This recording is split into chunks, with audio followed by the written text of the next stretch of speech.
La matinale de Radio Classique avec Marc Bourreau. Stéphane Pedrazzi, votre invité ce matin, le président du réseau des agences immobilières Laforêt. Avec AG2R La Mondiale, spécialiste de la protection sociale et patrimoniale en épargne, retraite, santé, prévoyance. Bonjour Yann Géano. Bonjour. Bienvenue sur Radio Classique. Vous venez de publier votre baromètre trimestriel sur l'état du marché immobilier. Après 2 années de crise, la reprise se confirme. La demande de logement a augmenté de 20% sur un an au mois de septembre, avec une hausse relativement homogène sur l'ensemble du territoire. Qu'est-ce qui a permis à cette demande d'augmenter fortement ? Est-ce que c'est uniquement la baisse des taux de crédit ou est-ce qu'il y a d'autres facteurs ? Alors c'est la baisse des taux de crédit en effet qui sont passés en 18 mois de 4,20% à 3% schématiquement aujourd'hui. Et puis c'est également le rebond des prix. Donc beaucoup de Français qui avaient mis leur projet en stand-by ont desserré le frein à main et sont venus sur le marché de l'immobilier. Est-ce que la stabilisation des taux de crédit va attirer davantage d'acheteurs, sachant qu'on a toujours tendance à attendre lorsque les taux baissent en se disant on n'a pas touché le point bas ? Oui, je crois que les Français ont bien compris qu'aujourd'hui, avoir un taux d'emprunt immobilier entre 3 et 4%, c'était la norme. Aujourd'hui, on est à 3,2. Donc les acheteurs reviennent en effet assez massivement sur le marché, plus 20%, vous l'avez dit, en 12 mois, qui ont poussé les portes de nos agences immobilières. Qui est de retour sur le marché ? On voit que les primo-accédants reviennent. Est-ce que les acheteurs qui souhaitent investir dans de l'immobilier locatif sont également de retour ? Et non, malheureusement. L'investissement locatif, c'était 27% des transactions dans notre réseau en 2019. Aujourd'hui, ça n'est plus que 17%.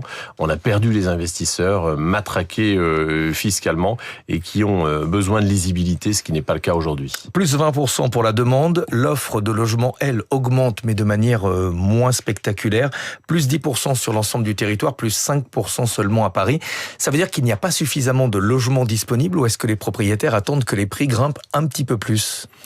Alors les deux, mon capitaine, ça veut dire qu'il n'y a pas assez de logements disponibles du fait d'un côté d'une construction qui est totalement en berne depuis plusieurs années, et puis également, il faut l'avouer, en effet, celles et ceux qui ont acheté entre 2020 et 2022 avec des prix de l'immobilier au plus haut, avec un coût de l'argent au plus bas, autour de 1%.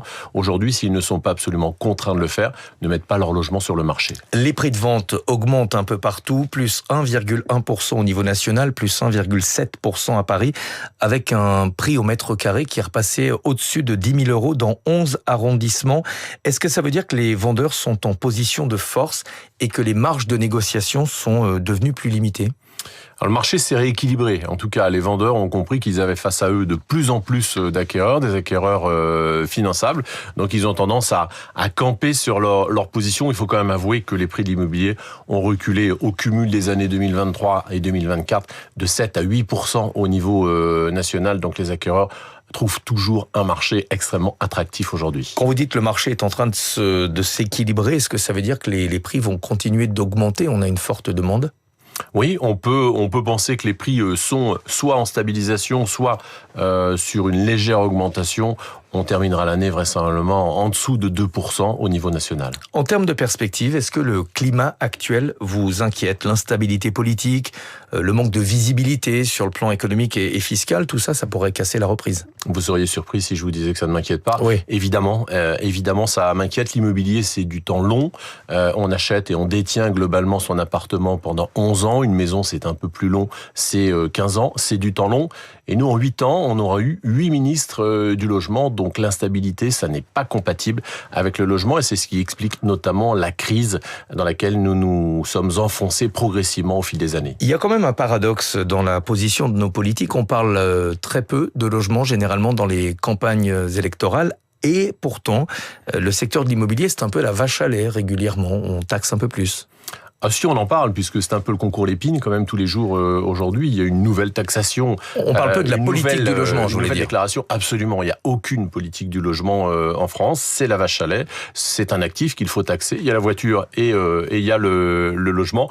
On a pourtant eu une ministre du logement remarquable qui a porté beaucoup de projets, Valérie Létard, qui n'est plus présente aujourd'hui. Et on espère que son remplaçant saura porter les couleurs du logement, mais c'est pas nécessairement très bien engagé. Le projet de taxer les plus-values sur la résidence principale, là encore, ça vous inquiète ? Bien entendu, aujourd'hui, on se dirige vers une France de locataires et plus une France de propriétaires. Donc c'est inquiétant pour tout le monde. Le nombre de faillites d'entreprises a atteint un niveau record sur les 9 premiers mois de l'année. On risque de franchir la barre des 70 000 défaillances cette année sur l'ensemble du territoire. Ça n'était jamais arrivé et ça génère beaucoup d'anxiété, beaucoup d'inquiétude sur évidemment une dégradation du marché de l'emploi. Sans emploi, pas de crédit, pas de logement. Exactement, on le voit, on sait que les chiffres de l'emploi sont en train de se dégrader. On approchera les 8% en fin d'année de taux de chômage en France et on n'envisage pas un redressement avant l'année 2027. Donc là encore, un effet délétère sur le logement et sur l'économie de manière globale. Comment se portent les acteurs de l'immobilier ? Il y a eu de la casse, comme on dit, pendant cette crise qui a duré un peu plus de 2 ans.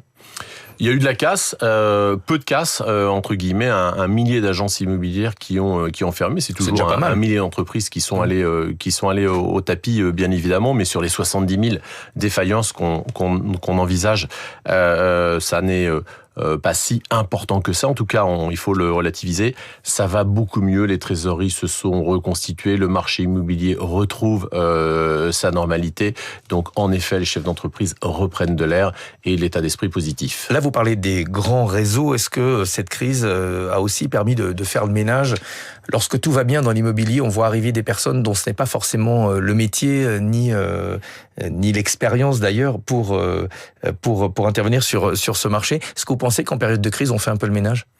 Oui, alors faire le ménage, c'est pas très joli comme expression, mais évidemment, celles et ceux qui sont moins affûtés, qui sont moins formés, qui sont moins professionnels, qui ne connaissent pas leur quartier, qui ne connaissent pas le terrain, ont tendance à disparaître. Dans quel état d'esprit vous êtes aujourd'hui ?